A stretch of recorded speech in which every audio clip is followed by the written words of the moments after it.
Attendance বইলেন, attendance নিয়ে শুরু। বিসমিল্লাহির রহমানির রহিম। পরম করুণাময় আল্লাহ তাআলার কাছে অশেষ শুকরিয়া যে আমরা সবাই ভালো আছি, সুস্থ আছি। সুপ্রিয় শিক্ষার্থীরা, নবম শ্রেণীর শিক্ষার্থীরা, তোমাদেরকে আজকে আমি কেমিস্ট্রি ক্লাসে স্বাগত জানাচ্ছি। তোমরা জানো আমাদের এখন যে শিডিউল ক্লাসটা সেটা একটা শিফট পেপার ক্লাস। তো আমি শিফট পেপার ক্লাসের পরিবর্তে আমি কেমিস্ট্রি ক্লাসটা নিতে যাচ্ছি। আশা করি তোমরা আমার সাথে থাকবা এই হাফ অ্যান আওয়ার।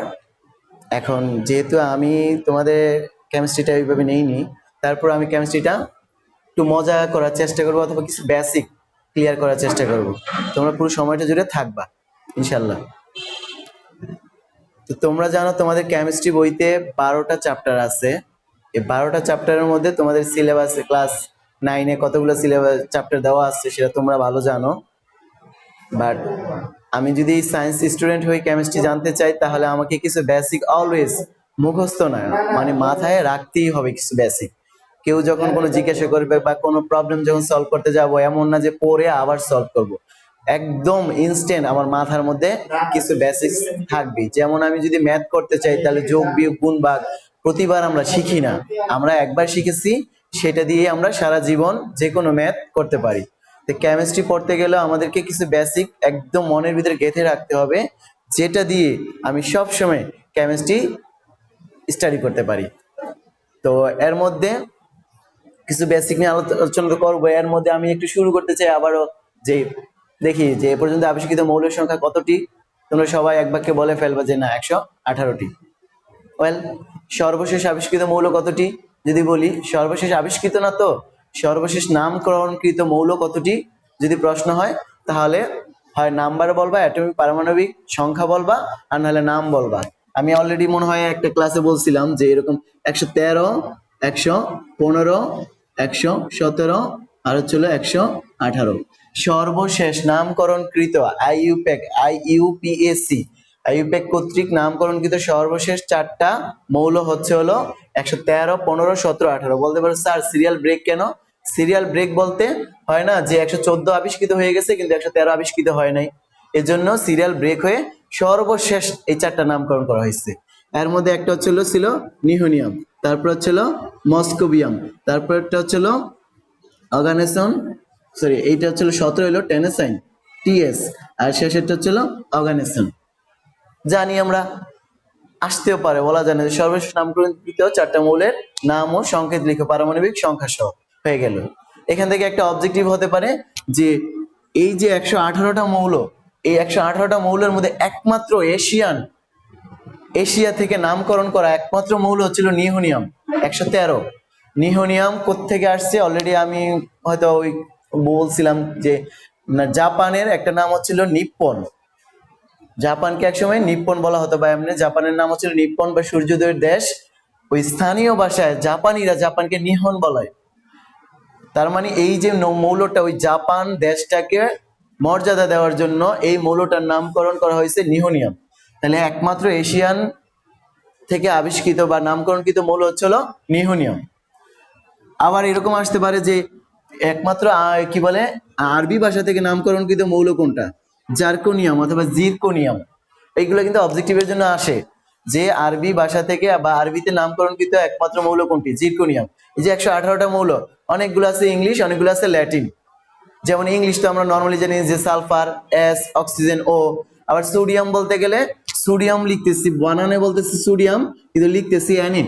নাইট্রিয়াম, ল্যাটিন নাইট্রিয়াম থেকে সোডিয়াম আসছে। তো কিছু আসছে ল্যাটিন ভাষা থেকে, কিছু আসছে সরাসরি ইংলিশ থেকে। যদি বলি সালফার, অক্সিজেন সরাসরি ইংলিশ থেকে।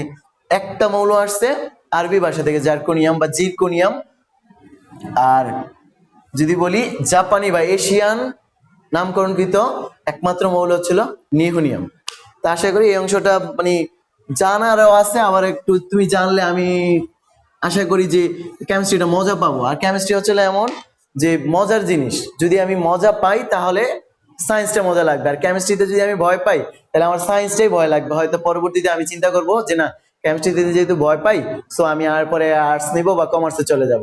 So be careful. তোমরা আনলাকি বেচ যারা কিনা মানে অ্যাজ এ হোল কেমিস্ট্রিটাকে এনজয় করতে পারছো না বা পারো নাই।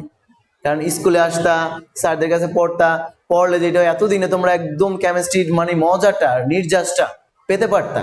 যেহেতু দীর্ঘদিন লকডাউন করোনার কারণে তোমরা পড়াশোনা থেকে ডিটাচড ছিলা, সেজন্য তোমরা কেমিস্ট্রির যে রিয়েল নির্যাস বা কেমিস্ট্রির যে রস, সেটা আমি জানি না কতটুকু পাচ্ছ বা পাবা।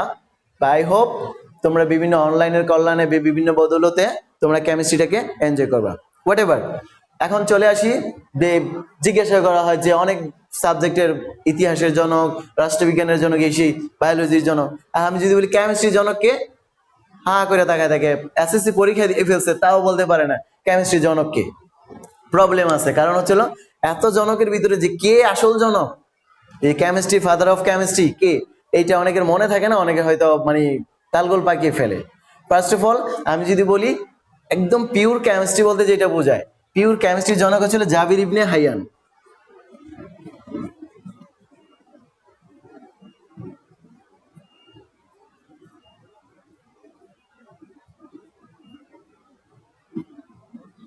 নর্মালি যদি বলি কেমিস্ট্রির, এটা হচ্ছে একদম শুরুতে কেমিস্ট্রি নিয়ে যারা কাজ করছে এর মধ্যে যে আরব বা আরবি বিজ্ঞানী, আরবিক বিজ্ঞানী জাবির ইবনে হাইয়ানের অবদান খুব বেশি, এজন্য ওনাকে বলা হয় কেমিস্ট্রি বা রসায়নের জনক।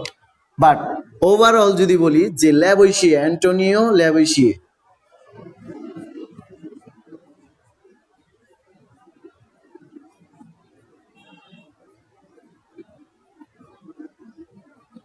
খেয়াল করো আমি কতগুলো নাম লিখবো এখানে, কিন্তু ওই নামগুলোর সাথে সাথে কিন্তু জনকের যে ডাইভার্সন বা ভেরিয়েশন চেঞ্জ হয়েছে। নর্মালি জাবির ইবনে হায়ানকে কেমিস্ট্রির জনক বলা হয়, তোমার বইতে যেটা পাবা অ্যান্টোনিও ল্যাভোইসিয়েকে কেমিস্ট্রির জনক হিসেবে বলা হয়েছে।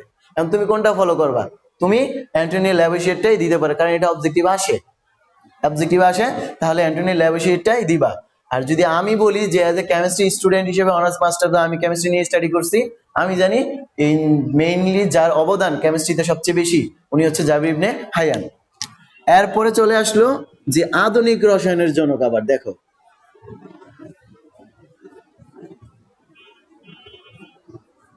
আধুনিক রসায়নের জনক, এইটা অবজেক্টিভ হতে পারে যে আধুনিক রসায়নের জনককে জন ডাল্টন। ডাল্টনের পরমাণুবাদ রসায়নে এত বেশি তাৎপর্যপূর্ণ, রসায়নকে অনেক বেশি ডাইমেনশনাল, অনেক বেশি বড় করে দিছে, অনেক বেশি স্টাডির জন্য ওপেন করে দিছে যে জন ডাল্টনের পরমাণুবাদ। সেটা হচ্ছিল এই জন্য জন ডাল্টনকে আধুনিক রসায়নের জনক বলা হয়। তারপরে জৈব রসায়নের জনক,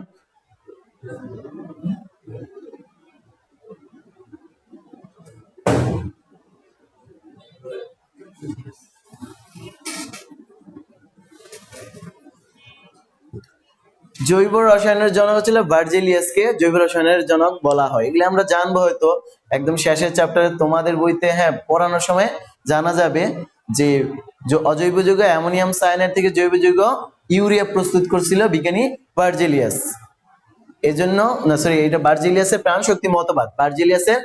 শক্তি মতবাদ, এই কারণে ভার্জিলিয়াসকে জৈব রসায়নের জনক বলা হয়। এগুলো ছিল জনক নিয়ে প্রবলেম। আরেকটা যদি বলি তোমাদেরকে, এখানে আরেকটা রসায়নের আরেকটা পার্ট আছে না, যে মেইন যে রসায়নটা যার উপর ভিত্তি করে তৈরি, সেটা হচ্ছে হলো পিরিয়ডিক টেবিল। এই পিরিয়ডিক টেবিলের জনককে, পর্যায় সারণীর জনককে, পর্যায় সারণীর জনক হচ্ছে রাশিয়ান বিজ্ঞানী দিমিত্রি মেন্ডেলিভ, পর্যায় সারণীর জনক। তো এগুলো আসে, এই গেল মোটামুটি এই অংশে। এখন আমি যদি বলি যে তোমাদেরকে যে কি বলে, অনেকে জাস্ট ফানের জন্য যে স্যার অনেক ধরনের অ্যাসিড আছে, ক্ষার আছে, সবচেয়ে শক্তিশালী অ্যাসিডটা কি কেউ বলতে পারবা? যদি আমি বলি সবচেয়ে শক্তিশালী অ্যাসিড কি, তাহলে সবার মাথার মধ্যে এই অ্যাসিডটা ঘুরপাক খাবে, H2SO4, সবচেয়ে শক্তিশালী অ্যাসিড। হ্যাঁ, ইন জেনারেল আমরা যে অ্যাসিডগুলো অ্যাভেলেবেল পাই, সেটা নর্মালি ইন্ডাস্ট্রিয়াল বা যে কোনো অ্যাভেলেবেল, সোজা কথা আমাদের, সেটা হচ্ছে হলো সালফিউরিক অ্যাসিড অনেক শক্তিশালী অ্যাসিড। বাট এটা কি সবচেয়ে শক্তিশালী? নো, সবচেয়ে শক্তিশালী অ্যাসিড হচ্ছে হলো HSBF6। সবচেয়ে শক্তিশালী অ্যাসিড হচ্ছিল HSBF6 ফ্লোরো অ্যান্টিমোনিক অ্যাসিড। অ্যাসিডটার নাম কি হচ্ছে দেখো, ফ্লোরো অ্যান্টিমোনিক অ্যাসিড। এইটা হচ্ছিল দুইটা অ্যাসিডের সমন্বয়ে, একটা হচ্ছিল হাইড্রোজেন ফ্লোরাইড আর একটা হচ্ছিল যে SbF5। এই দুইটা অ্যাসিড মিলিয়ে একটা নতুন সুপার অ্যাসিড তৈরি করা হচ্ছে, সেটা হচ্ছিল পাইরো অ্যান্টিমোনিক, সরি এটা কি হবে, ফ্লোরো অ্যান্টিমোনিক অ্যাসিড। হাইড্রোফ্লোরিক অ্যাসিড আর হচ্ছিল অ্যান্টিমনি প্যান্টাফ্লোরাইড, দুইটা মিলে যেটা হচ্ছে সেটা হচ্ছে HSBF6 HSBF6 ফ্লোরো অ্যান্টিমোনিক অ্যাসিড। দুনিয়ার মধ্যে সবচেয়ে স্ট্রংগেস্ট অ্যাসিড। এই অ্যাসিড সালফ্রিক অ্যাসিডের যদি বলি 1 এর ক্ষমতা, তাহলে এই অ্যাসিডের ক্ষমতা হচ্ছিল 2 × 10⁻19। ইউ কান্ট ইমাজিন কত শক্তিশালী, কত শক্তিশালী হচ্ছিল এই পাইরো অ্যান্টিমোনিক অ্যাসিড। এটা কি আছে? হ্যাঁ আছে, এত রেয়ার পরিমাণ আছে যে খুবই স্বল্প পরিমাণে আছে, এবং এটাকে প্রিজার্ভ করা, রক্ষণ করা বা মানে সংরক্ষণ করে রাখা খুবই টাফ। এত শক্তিশালী একটা অ্যাসিডকে সংরক্ষণ করে রাখা খুবই কষ্টসাধ্য এবং ব্যয়বহুল, এই জন্য এটার পরিমাণও পৃথিবীতে বা খুবই কম। তাহলে এই অ্যাসিডটা হচ্ছে হলো সবচেয়ে, ফ্লোরো অ্যান্টিমোনিক অ্যাসিড হলো সবচেয়ে শক্তিশালী অ্যাসিড। আর ক্ষারের দিক থেকে যদি বলি, সবচেয়ে শক্তিশালী ক্ষার হচ্ছিল সোডিয়াম হাইড্রোক্সাইড। জাস্ট জানার জন্য যে শক্তিশালী অ্যাসিড কি, শক্তিশালী ক্ষার কি, এইটা দিয়ে বুঝছে শক্তি।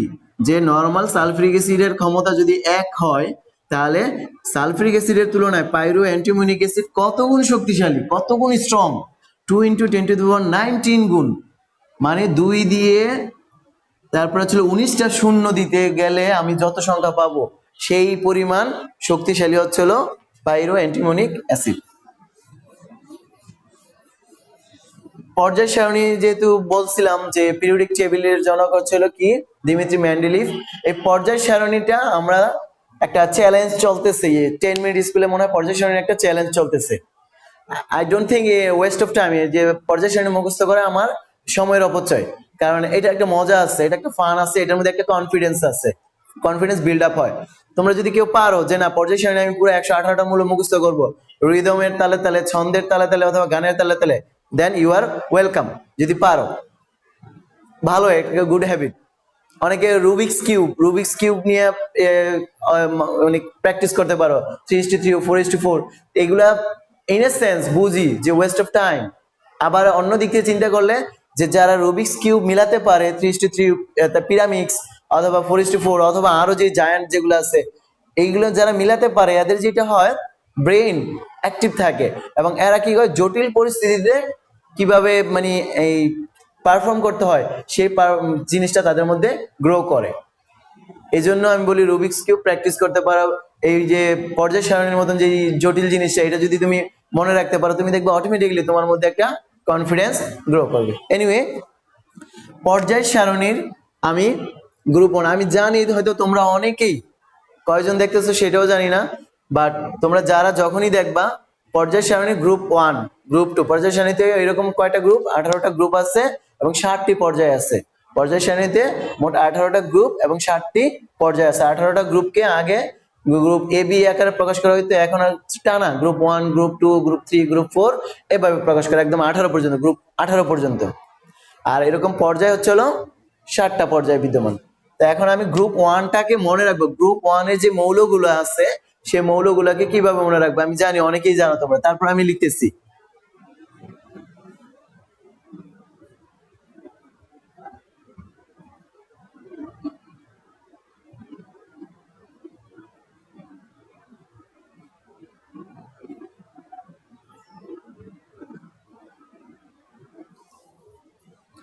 হ্যালিনাকে রুবি সেজো, এটা গ্রুপ 1 একদম সর্বপ্রথম যে লম্ব আকারে থাকে, হাইড্রোজেন লিথিয়াম সোডিয়াম, এইটা হ্যালিনাকে, হ্যাঁ দিয়া এইচ, লিনা দিয়া এলআই, কে দিয়া পটাশিয়াম, রুবিনিয়াম দিয়া রুবিডিয়াম আরবি, সেচে ফেলেছে সিএস, ফেলেছে দিয়া ফ্রান্সিয়াম। তাইলে 1 নাম্বার গ্রুপ 1 এটা হচ্ছিল গ্রুপ 1। গ্রুপ 1 মনে রাখবো আমি একটা ছন্দ দিয়া, হ্যালিনাকে রুবি সেচে ফেলেছে। তাহলে হ্যালিনা, সরি আমি এখানে মিস করছি, হ্যালিনা, এইখানে লিতে লি আর নাতে না।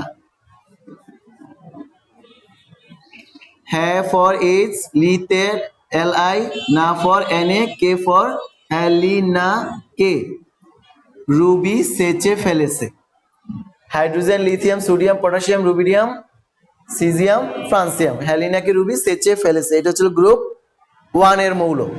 আমি ছন্দ মনে রাখলে অটোমেটিক্যালি বাংলার সাথে সাথে ইংলিশ বসিয়ে আমি মৌলগুলোর নাম পাই। গ্রুপ 2 তে বলছে, গ্রুপ 2 এ আমার যেটা বলা আছে, বিরিয়ানি, মোগলাই, কাবাব সরিয়ে বাটিতে রাখা। আমি মনে রাখবো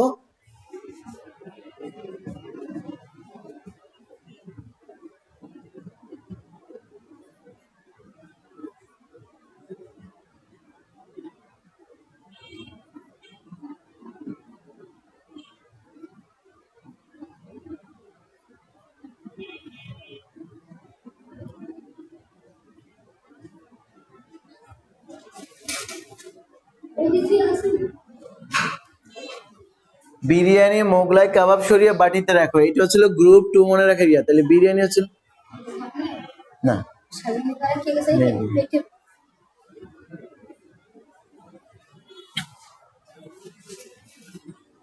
গ্রুপ 2 মনে রাখতেছি বিরিয়ানি VE, বিরিয়ানি, মোগলাই হচ্ছিল MG, মোগলাই, কাবাব CA, ক্যালসিয়াম, বিরিয়ানি, মোগলাই, কাবাব সরিয়ে স্ট্রনশিয়াম বাটিতে,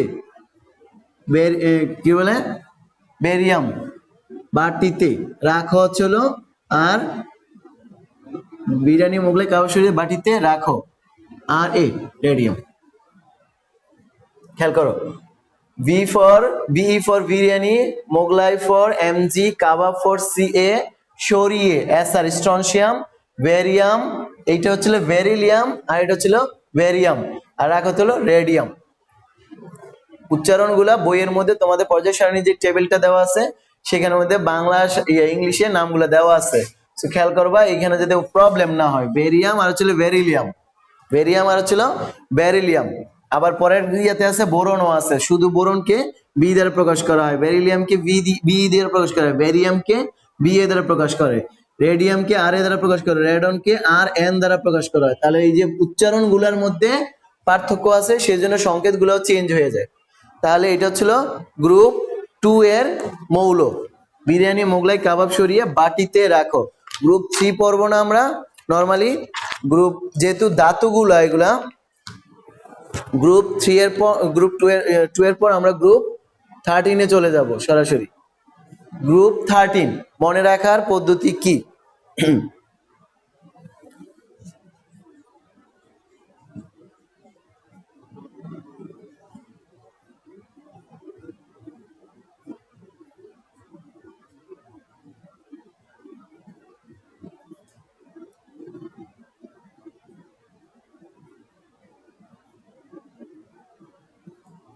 বোয়াল গেল ইন্ডিয়া থাইল্যান্ডে।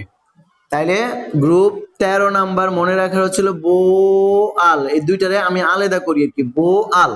তাহলে বো এর বি, আল এর এল, বোয়াল। বোয়াল গেল GE, বোয়াল গেল India IN, India. Thailand, Thailand হলো TL। অ্যাকচুয়ালি যদিও থাইল্যান্ড বলতেছি কিন্তু আমি যখন থাইল্যান্ডে লিখবো সংখ্যাটা লিখবো TL। তাহলে গ্রুপ 13 মনে রাখার ইয়া হচ্ছিল বোয়াল গেল ইন্ডিয়া থাইল্যান্ডে, যদিও গ্রুপ 13 এখানে আর একটা মৌল পরে আবিষ্কৃত হয়েছে, ওইটা আমরা লিখবো। তাহলে B for boron, aluminium, gallium, indium, tellurium, indium, tellurium. আর শেষে যেটা গ্রুপ 13 এর সেটা হচ্ছে হলো নিহোনিয়াম। গ্রুপ 13 সর্বশেষ যেটা হয়েছে অ্যাড হয়েছে এর মধ্যে নিহোনিয়াম। তা আমি ছন্দের জন্য নিহোনিয়ামটাকে আমি মনে রাখবো আলাদা, যে গ্রুপ 13 এর সর্বশেষটা নিহোনিয়াম, বাট এতটুকু পর্যন্ত একটা ছন্দ হয়, বোয়াল গেল ইন্ডিয়াও থাইল্যান্ডে। তাহলে আমার কখনো মনে ভুল হবে না যে 13 নম্বর মৌলগুলো কে কি, boron, aluminium, gallium, indium, tellurium, আর শেষে ছিল নিহোনিয়াম। লাস্ট গ্রুপ 14 নাম্বারটা আমরা একটু মনে রাখতে পারি, গ্রুপ 14। গ্রুপ 14 এ হচ্ছিল ও এস এস সিতে, না গ্রুপ 14 এইটা না, গ্রুপ এটা হলো গ্রুপ 16। গ্রুপ 14 একটা যেটা বলতে পারি, গ্রুপ 14 যেটা আমি লিখব যে বাংলায় কাল, সিলেট,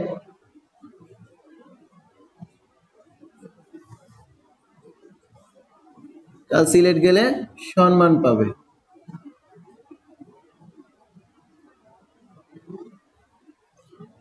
কাল সিলেট গেলে সম্মান পাবে, এই একটা ছন্দ দিয়ে আমি মনে রাখতে পারি যে গ্রুপ 14 কাল ফর সি, কার্বনের সি হলো কাল, সিলেট এস আই, সিলেট গেলে, এখানে হচ্ছিল কি বলে, এইখানে একটু কারেকশন যে বোয়াল গেল, গেলতে জিই নাই, গ্যালিয়াম, একটু কারেকশন হবে, বোয়াল গেল, গেলতে গ্যালিয়াম, আর গেলে হচ্ছিল কাল সিলেট গেলে সম্মান পাবে, সম্মানের যেটা করতে এস এন, পাবে হচ্ছিল পিবি। খেয়াল করো, গ্রুপ 14 মনে রাখার পদ্ধতি হচ্ছিল কাল সিলেট গেলে সম্মান পাবে,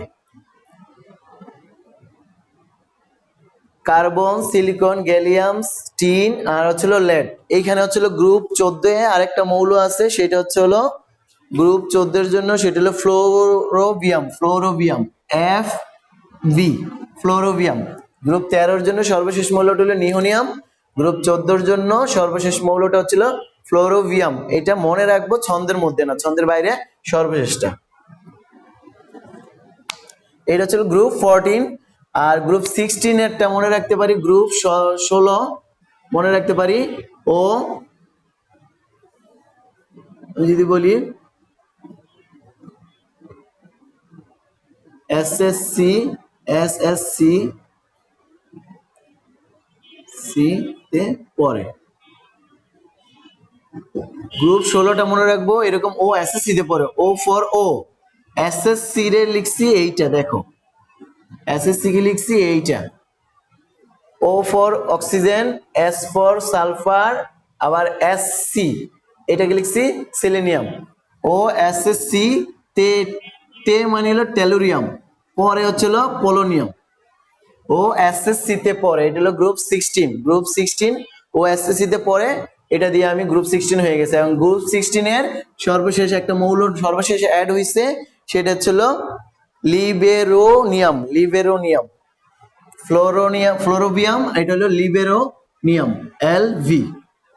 এটা বাড়তি মনে রাখবো, তোমরা ছন্দ মনে রাখলে না, এই যে সর্বশেষ যেগুলো ওগুলা যদি মনে রাখো ভালো, না মনে রাখলে প্রবলেম নেই, জাস্ট ছন্দগুলো মনে রাখলে আমরা গ্রুপ 1 2 3 1 2 13 14 16 এগুলো সহজে আমরা মনে রাখতে পারি।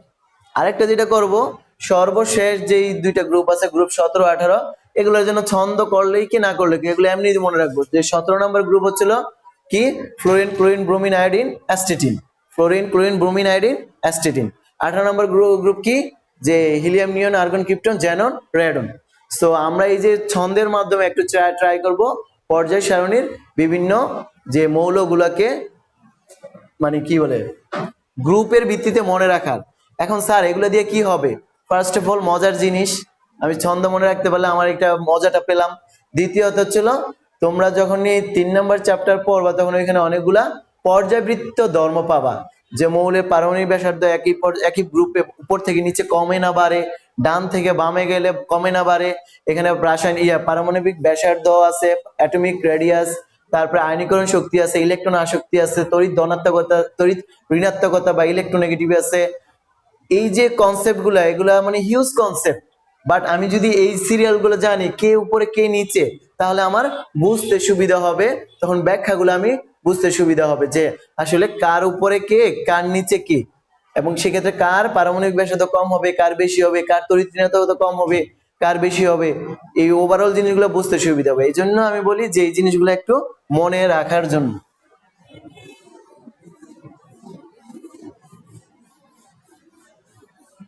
আচ্ছা একটা জিনিস বলেছিলাম মনে, জৈব রসায়নের জনক, জৈব রসায়নের জনক হচ্ছে ফ্রেডরিক বোলার, ফ্রেডরিক বোলার, আমি বলছিলাম মনে ভার্জিলিয়াস, একটু খেয়াল রাখো, জৈব রসায়নের জনক হচ্ছে ফ্রেডরিক বোলার, জার্মান বিজ্ঞানী বোলার, যদিও জার্মান ভাষায় ওলার হয়, মানে এমনে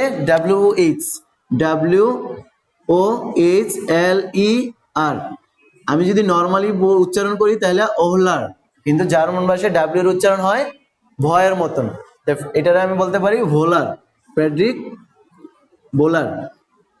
জার্মান বিজ্ঞানী ফ্রেডরিক বোলারকে জৈব রসায়নের জনক বলা হয়। আর আমি যেটা বলছিলাম ভার্জিলিয়াস, বিজ্ঞানী ভার্জিলিয়াস হচ্ছিল অজৈব যৌগ অ্যামোনিয়াম সায়ানাইড থেকে জৈব যৌগ ইউরিয়া উৎপাদন করছিল ফার্স্ট। ওনাকে এরকম জৈব রসায়নের জনক বলা হয় না, কিন্তু ওনারও কন্ট্রিবিউশন আছে জৈব রসায়নে। বাট আমরা মনে রাখবো ভোলারকে জৈব রসায়নের জনক বলা হয়। আরেকটা কনসেপ্ট থাকে, ভুল করে অনেকে, উল্টাপাল্টা হয়। ইন্টারমিডিয়েটে গেলে আমাদের ইনশাল্লাহ এই সমস্যাটা হবে না, বাট এসএসসি তে এই সমস্যাটা হয়। আমি যদি বলি এসটিপি, এসটিপি আর হচ্ছে এনটিপি। এসটিপি এর পূর্ণ রূপ কি? Standard temperature and pressure.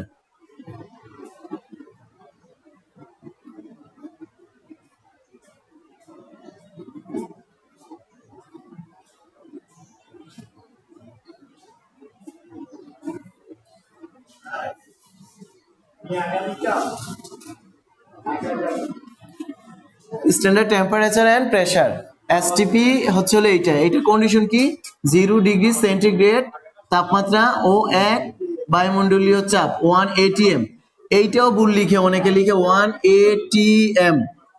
This is not the right way. ATM মানে হচ্ছে অটোমেটেড টেলার মেশিন।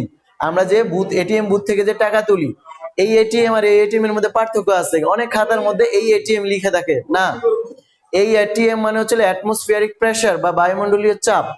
আর এই এটিএম আমরা লিখবো না, যেহেতু আমাদের কনসেপ্ট হলো সায়েন্স। তাহলে এসটিপি কাকে বলে? এসটিপির অনেকগুলো নাম।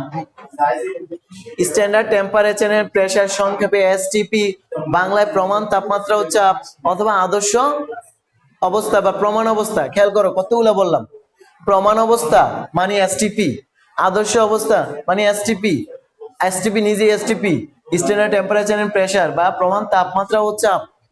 যেইভাবে প্রশ্ন থাকুক না কেন, আলটিমেটলি হচ্ছিল এইটাই উত্তর, যে 0 ডিগ্রি সেন্টিগ্রেড তাপমাত্রা এবং 1 বায়ুমণ্ডলীয় চাপ বা 1 অ্যাটমসফিয়ার চাপকে প্রমাণ তাপমাত্রা ও চাপ বলা হয়।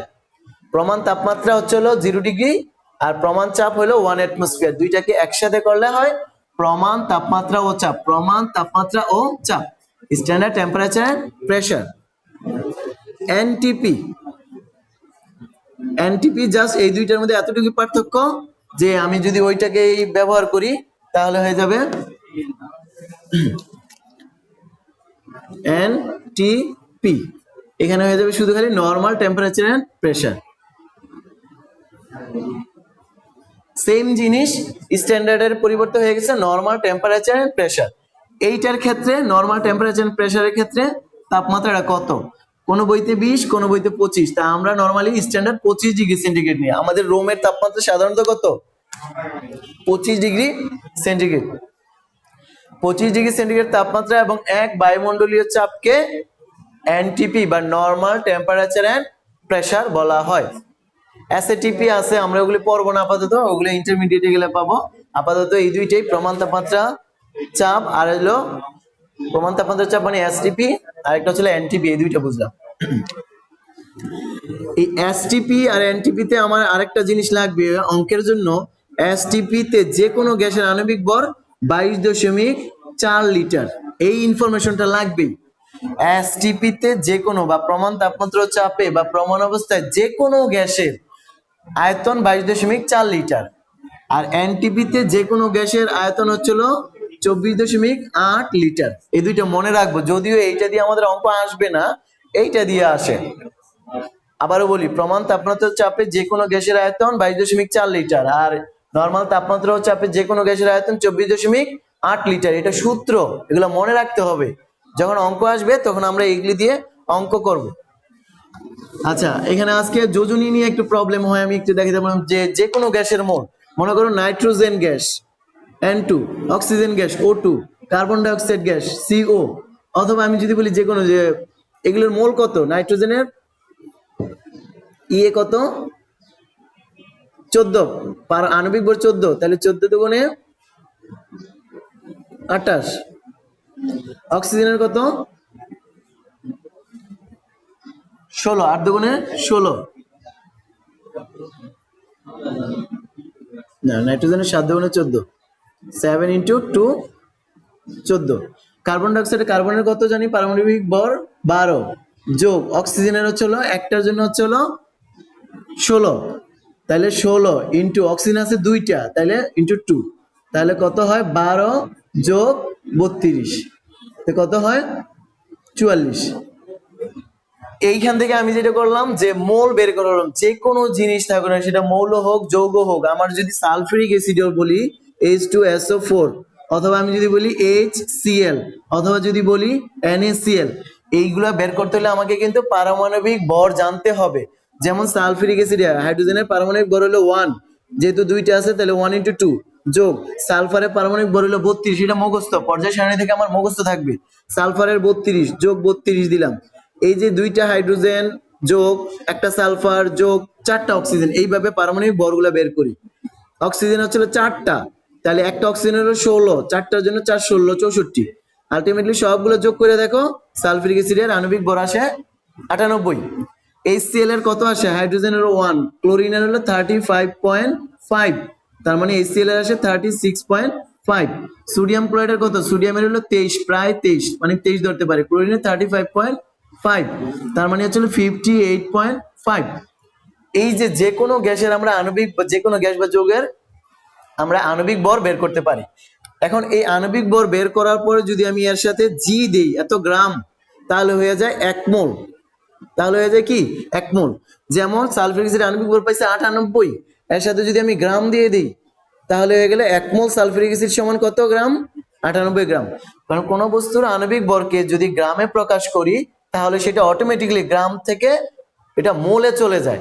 নরমাল আণবিক ভরের কোনো একক নেই, আণবিক ভরের কোনো একক নেই, কিন্তু যদি আণবিক ভরের মধ্যে আমি গ্রাম বসাই দিই তাহলে সেটা 1 মোল। এইটার 1 মোল সমান 14 গ্রাম, অক্সিজেনের 1 মোল সমান 16 গ্রাম, কার্বন ডাইঅক্সাইডের 1 মোল সমান 44 গ্রাম, সালফিউরিক অ্যাসিডের 1 মোল সমান 98 গ্রাম, HCl এর 1 মোল সমান 36.5 গ্রাম, এরকম বিভিন্ন হয়। এখন ওই যে আমি বলছিলাম না এসটিপি তে 1 মোল যে কোনো গ্যাসের আয়তন 22.4 লিটার, এইটার জন্য যে কোনোটার জন্য আমি অঙ্ক করতে পারি। সাপোজ যে সালফিউরিক অ্যাসিডের 1 মোল, তা আমি বলছি 1 মোল যে কোনো গ্যাসের আয়তন 22.4 লিটার, তাহলে 1 মোল সমান কত, 1 মোলের আয়তন 22.4 লিটার, তাহলে আমার 1 মোল সমান কত গ্রাম, 98 গ্রাম না? তাহলে আমি এর পরিবর্তে কি লিখতে পারি, 98 গ্রাম সালফিউরিক অ্যাসিডের আয়তন 22.4 লিটার। আমি একটু বিচ্ছিন্নভাবে মেইন পয়েন্টটাই লিখতেছি, আমি অঙ্কগুলো দেই নাই। যে 1 মোল সালফিউরিক অ্যাসিড থেকে যে আমি একটা সূত্র পেয়ে গেলাম, 1 মোল যে কোনো কিছুর আয়তন 22.4 লিটার, তাহলে 1 মোল সালফিউরিক অ্যাসিড মানে কি 98 গ্রাম, তাহলে 98 গ্রাম সালফিউরিক অ্যাসিডের আয়তন 22.4 লিটার হবে। এর পরীক্ষা প্রশ্ন যদি বললো যে আমাকে সাপোজ যে 10 গ্রাম সালফিউরিক অ্যাসিডের আয়তন কত, তখন ঐকিক নিয়মে 1 কত 10 কত বের করতে পারবো। এই সূত্রটা মনে রাখতে হবে, আমার এই যে প্রমাণ তাপমাত্রা চাপ দিয়ে অঙ্ক আছে, এই সূত্রগুলো মনে রাখতে হবে। এর সাথে সাথে অ্যাভোগাড্রো সংখ্যা তোমরা একটা পাবা, অ্যাভোগাড্রো সংখ্যা দিয়েও এই সূত্রগুলো হয়। আমি আরেকটু শর্টকাট একটু বলতে চাই, যোজনী নিয়ে আমাদের প্রবলেম হয়। CuCl2, CuCl, এই দুইটা যৌগের নাম যদি আমি সায়েন্সের স্টুডেন্টকে বলতে চাই, পরীক্ষা দিয়ে ফেলছে তাও বলতে পারে না। কপারের যোজনী দুইটা, একটা 1 একটা 2, কপার 1 হইলে আঁশ, 2 হইলে ই। যেহেতু এখানে বুঝতেছি ক্লোরিনের যোজনী 1, কপারের যোজনী 2, তাহলে কপারের 2 হইছে মানে কি দ্বিতীয়টা ইক, তাহলে এটার নাম কি হবে, কিউপ্রিক ক্লোরাইড।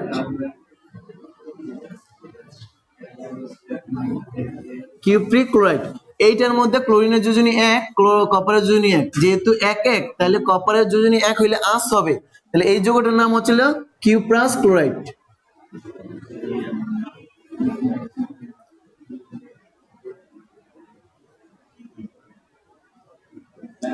প্রথম হচ্ছিল আঁশ, দ্বিতীয়টা হলো ই।